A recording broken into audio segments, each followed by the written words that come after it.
You cannot place statues or build memorials in thin air. These airplanes, rescued, restored, returned to the sky, are the memorials. Through them, we give enduring thanks to those who gave everything they had to defend everything that we hold dear.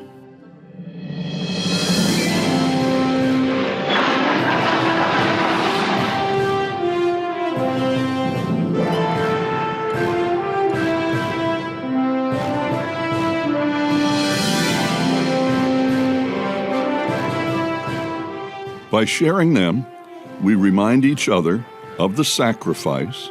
By sharing them, we introduce our heirs to their heritage. One week each summer, these national treasures are flown here. Twice each day, those who restored them present them to those who risked their lives to fight in them.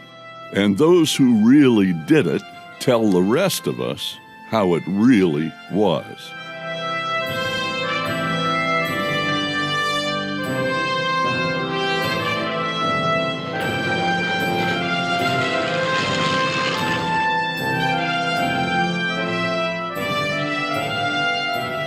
It is a singular series of history lessons that anyone who cherishes liberty ought to see.